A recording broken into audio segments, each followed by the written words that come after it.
Hello everybody, I hope you're having a good night and welcome to another episode of ClancyPasta. The shorter story of the night is called You Can Hear the Storms of Jupiter Beneath the Pacific Ocean by Whateverman52, and the longer story is called Widowmakers by the Vesper's Bell. And I wanted to give a quick shout out and congrats to the author on the release of his new ebook. So if you enjoy this story and want to check it out, a link to that will be in the description. I hope you all enjoy tonight's tales, and let me know what you think in the comments below. Make sure to give this video a like, and without further ado, enjoy the first story, Widowmakers, written by the Vesper's Bell.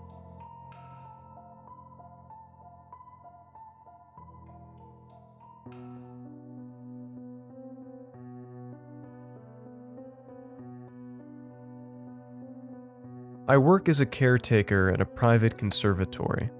Actually, secret might be a better word to describe it, since you'll never find any public information on it. It doesn't even have an official name, though my boss likes to call it the Silken Solarium, or the Widowmaker when he wants to make a pun. Visits are by invitation only, and I haven't the slightest idea if these guests are actually being charged some exorbitant fee to help maintain the place, or if my employer simply enjoys showing off his collection of exotic specimens now and then. The conservatory itself is a Gothic masterpiece of tinted glass, wrought iron, and dark purple bricks with an equally ornate, ivy-covered brick wall around the perimeter. We're a good way off the closest highway and surrounded by wood, so not many people come here by accident. Some do, of course, but I'm getting ahead of myself. As unsettling as the place is to look at from the outside, it's even more disturbing inside. There are some tropical plants placed around the place for landscaping, rare and expensive but ordinary enough.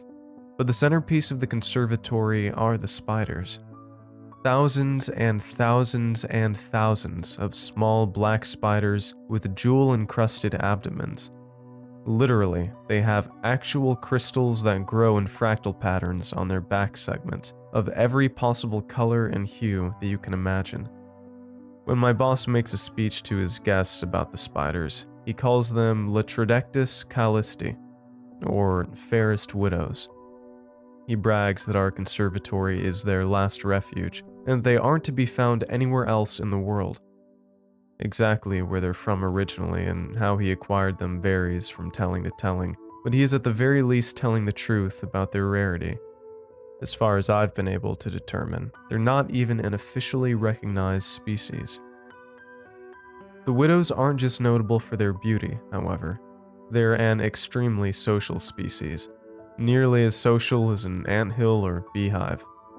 Stretching across the conservatory, suspended about 12 feet in the air, is a massive silk colony.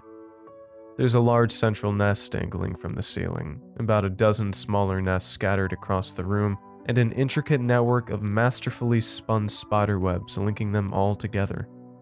There are always spiders running along it, performing maintenance or transporting food.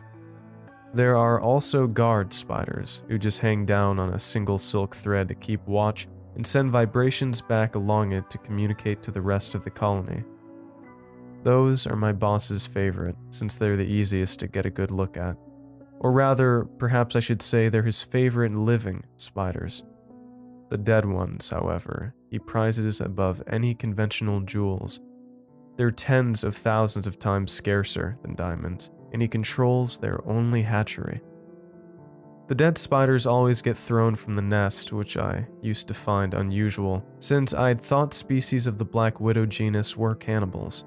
In fact, the more I thought of it, the more it bugged me, since the spiders obviously don't have the cognitive capacity to have any sort of taboo against cannibalism, which means they have to be acting on instinct. What evolutionary reason could they have for not eating their own dead? Regardless of why they do it, whenever I see a body, I'm to gently sweep it up and turn it in to our entomologist. Depending on their quality, he'll either incinerate them, use them for research, put them on display, sell them for no less than $25,000 a carat, or, in the case of the most perfect specimens, give to our boss.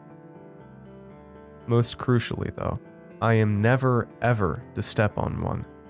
That was made abundantly clear to me from the first day. Less clear, though, were the consequences for doing so, since I've never actually done it. The spiders have a habit of tossing the dead where they're clearly visible, a visibility which is aided by their brightly colored, shiny rear ends.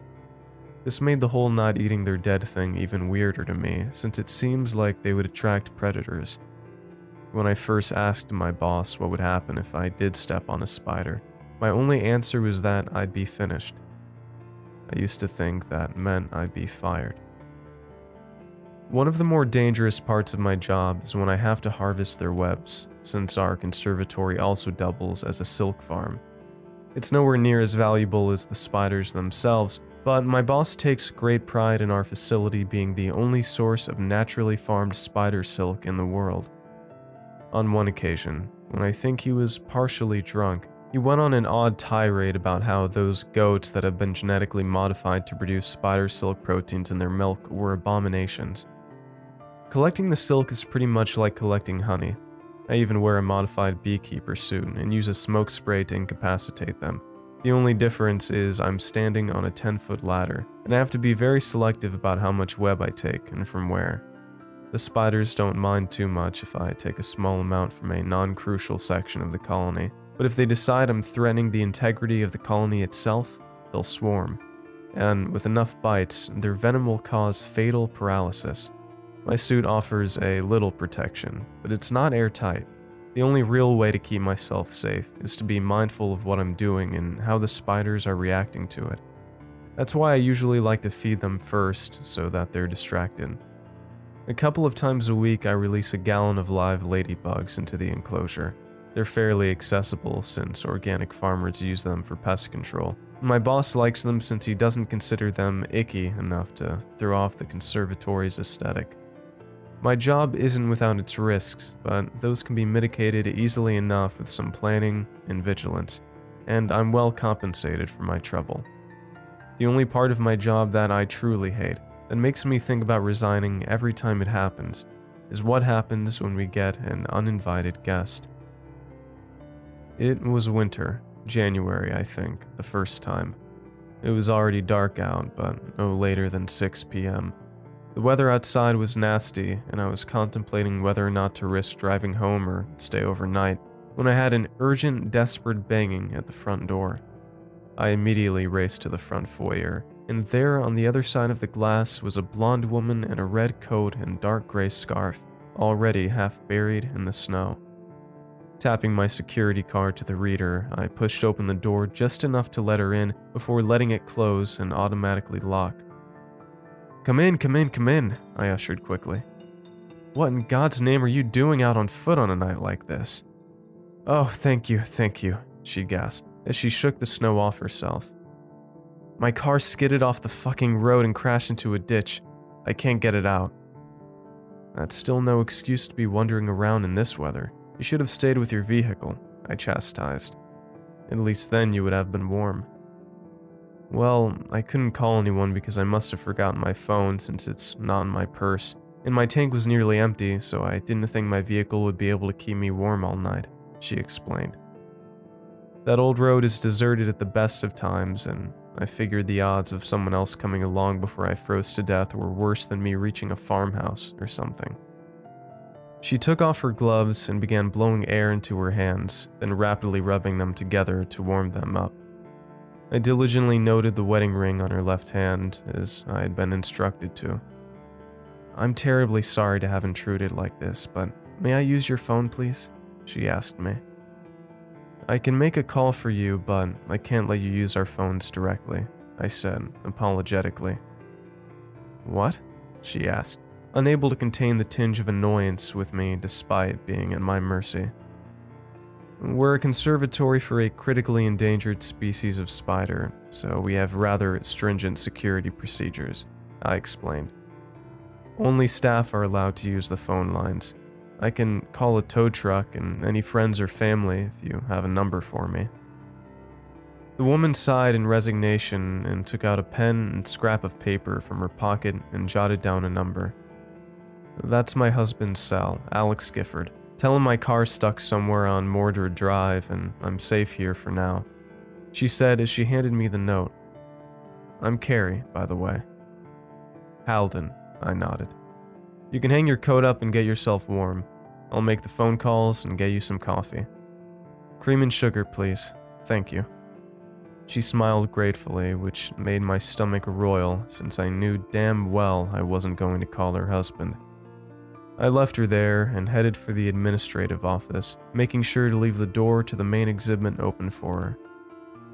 After a couple of calls, albeit different calls than the ones I said I was going to make, I did head to the break room to make coffee, and then went to rejoin Mrs. Gifford with a steaming cup in each hand. As expected, she had wandered into the exhibit hall.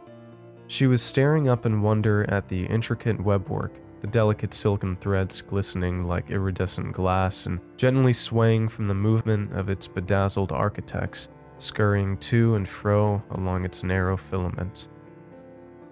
"What are they?" she asked, bewildered, keeping her head pointed up towards the colony as she walked along the cobblestone path, paying no attention to where her feet struck the ground. "There are rare species of black widows," I said, my eyes fixated on her feet, waiting for the inevitable. She approached one of the guard spiders, dangling just above her like a Christmas tree ornament, slowly spinning around to give her a complete view of itself. "And these crystals, they're a part of their bodies?" she asked, studying it intently, likely unaware that it was studying her as well. "They are. They make them with the minerals from their diet, sort of like how oysters make pearls," I humored her. Spider-born organic gemstones are highly sought after, as you can imagine, which is why they're endangered. As far as I know, they're actually extinct in the wild. "I've never even heard of such a thing," Carrie remarked, "and I never thought that spiders could be beautiful." The spider let out some more thread to get a little closer to her, and she began reaching out her hand to touch it. "I wouldn't do that, ma'am," I advised, despite knowing it wouldn't ultimately make a difference. "These are still widows, and they are venomous. Come join me over here and we can admire them from a safe distance while we wait for your husband." "He's coming to get me? In this storm?" she asked, her incredulity distracting her from the novelty of the fairest widows. She turned around and began marching towards me. "You have to let me use the phone. I can't..." Crunch. "Let him risk his life when I'm perfectly safe now." She didn't even hear it. That horrid, sickening crunching noise when she stepped on the dead spider.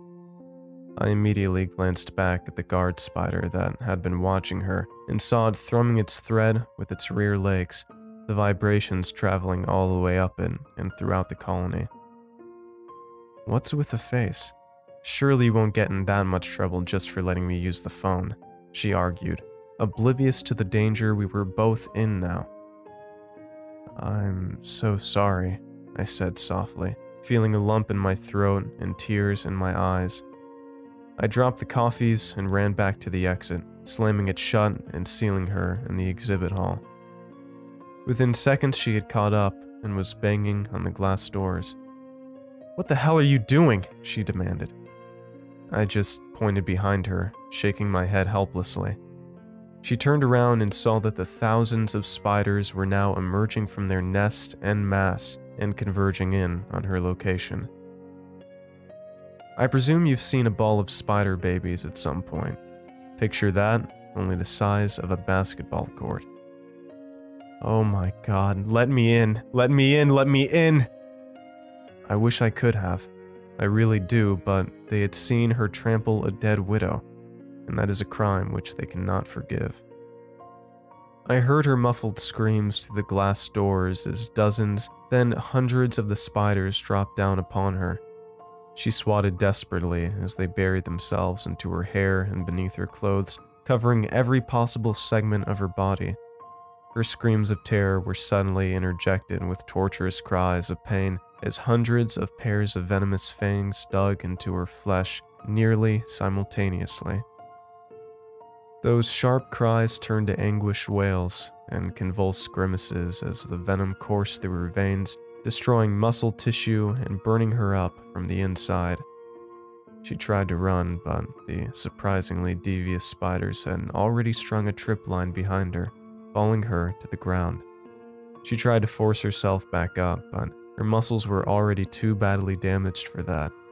Instead, all she could manage was to turn her head towards me, letting me see her final expression of shocked horror and betrayal before the spiders completely swarmed over her limp body.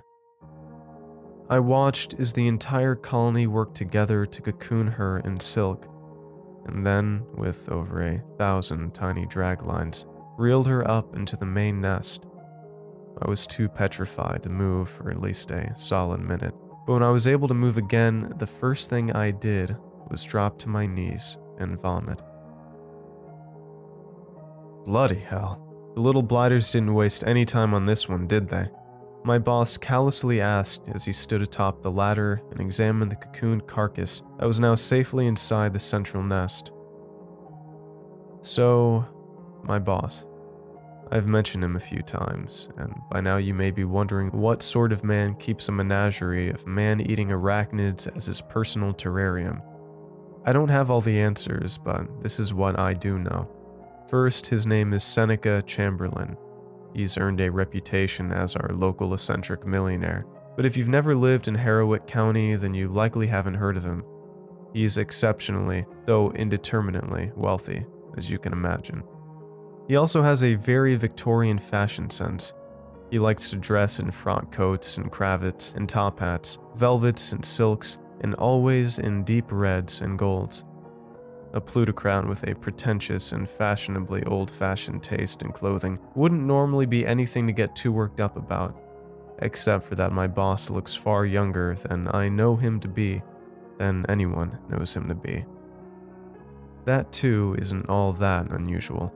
Plenty of rich people look good for their age, but no amount of Botox or stem cells or plastic surgery can explain this. I'm sure of it. He looks no more than 40, and I know he's looked like that for decades, at least. The most unsettling thing is that the name Seneca Chamberlain goes back to the earliest surviving county records from nearly 200 years ago. My boss, of course, claims he's merely a descendant of the original Chamberlain, and that it was only poor record-keeping that failed to make that clear. But there are photos and portraits of his father and grandfather, and look, if it wasn't for the fact I've seen him walking around in broad daylight, I'd swear he was a vampire. No, they didn't, I answered him softly as I sat slumped against an information placard, my head tilted back toward the ceiling as I tried to process everything that had happened. She stepped on a spider almost as soon as I called you. Well, that would do it all right. He smirked, his eyes darting back and forth as he followed the countless widows going about their business. And you said she was married, correct? She was, I croaked, the stinging of tears starting to fill my eyes once again. To a man? He asked nonchalantly as he started climbing down the ladder. Yes, what does that matter? I asked irritably. It's just that it really tickles my fancy when this place becomes an actual widowmaker, he answered blithely, hopping to the ground. Still, widowers are a subtype of widow, now aren't they? Small victories then, Halden. Small victories. Come on now, stop moping. You did beautifully, and don't worry about any future problems with the law. That's all been taken care of. I turned my head to him then, wearing a poorly restrained glower of disgust and loathing. Sir, with all due respect, is this just a game to you? We leave the front gates open and let curious or desperate passerby wander on in, and then just let them do as they please until the widows snatch them up, just so that you can get your kicks and make a stupid pun? I demanded. Chamberlain just tossed his head back and chuckled dryly. No, heavens no. I have far too much invested in this enterprise to risk bringing it to the authorities' attention over mere frivolities, he assured me. No, Halden. I'm afraid that the occasional incident is quite essential to our operations. Why don't you climb up yourself and take a better look? That should make things a bit clearer. My stomach churned at the prospects of looking at Carrie's silk-encrusted, spider-covered corpse, but I had let her die. if there was actually a good reason for that. I wanted to know. I forced myself to my feet and trudged up the ladder to see what Chamberlain was going on about. I peered down into the nest and saw exactly what I had expected to see, a silk-encrusted, spider-covered corpse. But then, I noticed that the spiders were behaving somewhat unusually. Instead of their usual, meticulous, coordinated activity, they were climbing all over each other, seemingly at random, their limbs intertwined, unfamiliar globules of material being ejected from their abdomens in a mass orgy of... Fuck. It is an orgy. They're breeding, I realized. That's right. They only breed when they come across a windfall of food, such as this. Very responsible of them, Chamberlain commended. Sacrifices such as these are necessary to ensure the survival of the colony. But why human sacrifices? Why not a pig or a cow or stray dogs? Why do we have to feed them people? I demanded. He scrunched his face as he considered his response. Well, Halden, the widows are a result of co-evolution with and selective breeding by people, he explained. They evolved the gemstones to attract us, just as flowers evolved their blossoms to attract bees, and they offer us their dead in exchange for food and security. If someone or something steps on a dead spider, that's a threat to their arrangement. They kill them to ensure they don't destroy any more of their offspring, and use their body to fuel the next generation of fairest widows to offset the damage. That still doesn't... I'm getting to that, he assured me. In addition to the gems and the silk, they produce a byproduct that's even more valuable. It's a sort of honeydew substance they use to nurse their young. It also happens to have unique biomedical properties that vary depending on the source of their meal. Feeding them cows and pigs and dogs would be all well and good if I was a veterinarian, but as it stands, my clientele are of an exclusively human variety, and thus I need dew made from exclusively human stock. I climbed down from the ladder, my outrage subsiding somewhat as what he said to me began to sink in. Unique biomedical properties? I asked, curiously, examining his ageless face as closely as I dared. Precisely, he smirked knowingly, turning to take his leave. Once they finish the poor woman off, they'll package the dew in silk satchels and hang some of them out as an offering. I can trust you with their collection, yes? I hesitated briefly, trying to work up the courage to storm out on moral grounds and report him to the police. But I was already a willing accessory, and it wasn't like I didn't know this was going to happen when I took the job. And if I did try anything, there was no conceivable way that wouldn't end with me dead and Chamberlain getting off scot-free. Accepting the futility of resistance, I sighed heavily and nodded. Good man. Speak with the entomologist first, he'll walk you through the procedure, Chamberlain said as he headed for the exit.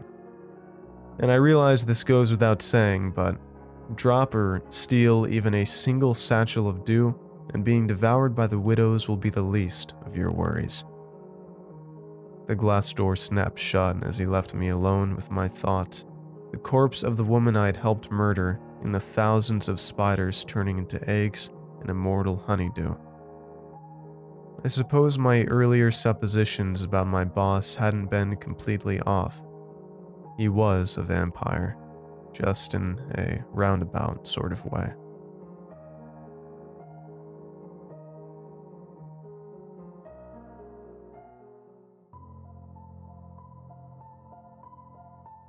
You Can Hear the Storms of Jupiter from Beneath the Pacific Ocean, written by Whateverman52.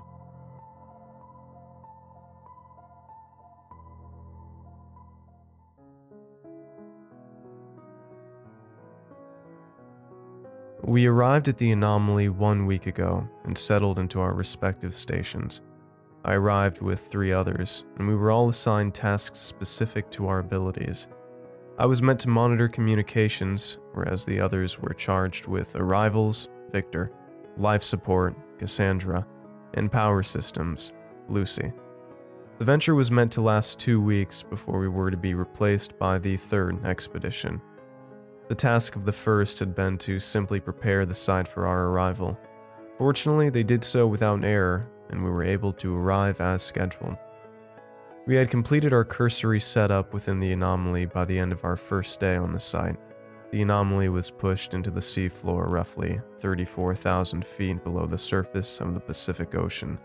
Based on our initial readings, it constituted a perfect sphere that stretched a few hundred feet into the ground beneath us. The conditions within the anomaly mirrored those of the vacuum of outer space. Water could not penetrate the sphere. It acted almost like a bubble, keeping the water from gaining entry. The entire base was set up within the sphere, and we all wore gear as though we were astronauts on the International Space Station.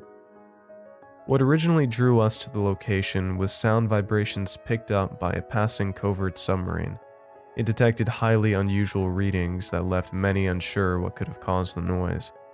Fearing some unknown weapon, action was quickly taken to determine the source of the mystery. After days of no progress, a breakthrough was realized when someone compared the sound to a recent satellite audio recording taken from a close flyby of the planet Jupiter. The sound coming from beneath the ocean was unmistakable. It was the sound of Jupiter's big red dot. From within the base, the sound is ever present as it vibrates up from beneath us. The vibrations very clearly originate from the core of the anomaly and move outward in all directions. Our goal was to send Lucy and Victor down to the core to determine the source of the noise and provide both audio and video recording of what they saw and heard.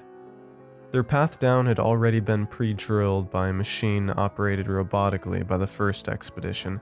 They would both be supplied with appropriate oxygen and life support like that of Aniva on a NASA mission. They would be bound to their respective stations by a thick cord that could be used to retrieve them in the event of an emergency. During their expedition, I would be monitoring sound from the anomaly as well as sound readings coming directly from the planet of Jupiter provided by an orbiting satellite. These sounds were out of sync as the sound coming from the anomaly was received immediately, whereas the recordings from Jupiter came significantly later due to the time it took for the signal to travel to Earth.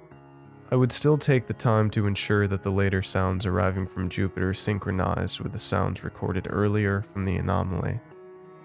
Lucy and Victor both prepared themselves in their own stations and emerged simultaneously. They each were equipped with a head-mounted camera and microphone. Their live feeds were sent to all of the stations within the anomaly, as well as to our forward base floating above on the surface. They would proceed down to the center of the anomaly and take appropriate readings before returning. They slowly descended into the tunnel below, gliding through the zero gravity with ease. It would take them roughly 5 minutes to reach the center, at which point they would begin data collection. I began to notice as they drew closer that the sounds produced by the anomaly began to grow slightly. I was unable to determine if the increase was real or imagined. I could not shake the feeling of impending dread as I saw them approach the center and slow themselves to begin their investigation. Watching the video feed, it seemed as though their flashlights were swallowed entirely by a void at the center of the anomaly. They took out their instruments and took the appropriate readings. The first 3 minutes passed without incident. Suddenly, without warning, something emerged from the void and streaked across the video feed. We immediately lost communication with them. The cords connecting them to their stations pulled taut and dug into the ground around the tunnel through which they had entered. Power to the station was lost, and we moved to emergency power. A light brighter than anything I had ever seen shot up from the tunnel and ejected beyond the top of the anomaly into the blackness of the ocean. I averted my gaze and then heard a crackle from my radio as the power suddenly returned. Lucy and Victor both communicated that they were all right, but could not remember what had happened after we had lost contact with them. Command instantly ordered them to return to their stations for debriefing, and they returned to the surface. When they came back up through the tunnel, I noticed that their cords had snapped and that they were no longer connected to their suits. Both Victor and Lucy returned to their stations, and I listened anxiously to their debrief. They shed little light on what had occurred, and it seemed as though they knew less about the event than I did. Their responses were melancholy, and I was impressed by how much resolve they were able to show despite what they had gone through. After ending their debriefs, they visited Cassandra in life support to undergo sanitation to remove any dangerous bacteria they may have been exposed to. It was at this moment, roughly a half-hour later, that I received the sound data from Jupiter that occurred at the moment of the event. The sound of the storm had not changed, but it was accompanied by a new sound that caused my skin to turn pale. Amongst the churning clouds of Jupiter, I heard the electronic signals that had been attached to Lucy and Victor's spacesuits. It seemed impossible, as I had seen them emerge from the tunnel myself. It was not possible that their signals could be coming from a near Jupiter orbit. As I checked and rechecked the signal, I overheard Cassandra over the radio.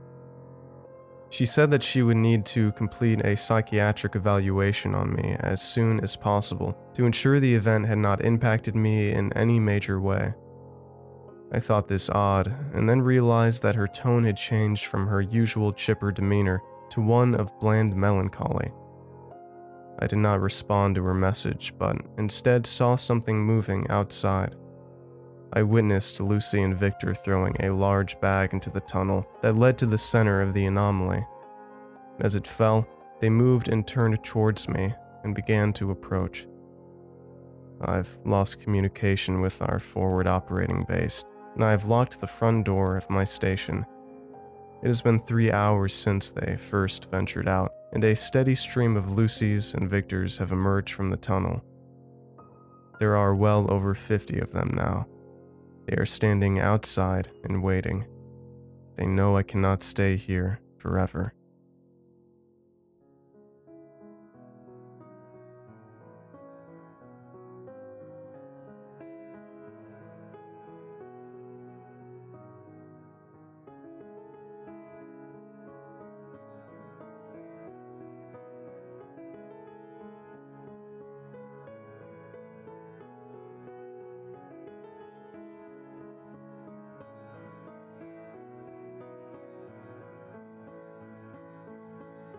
Thank you all for listening, and I hope you enjoyed tonight's episode.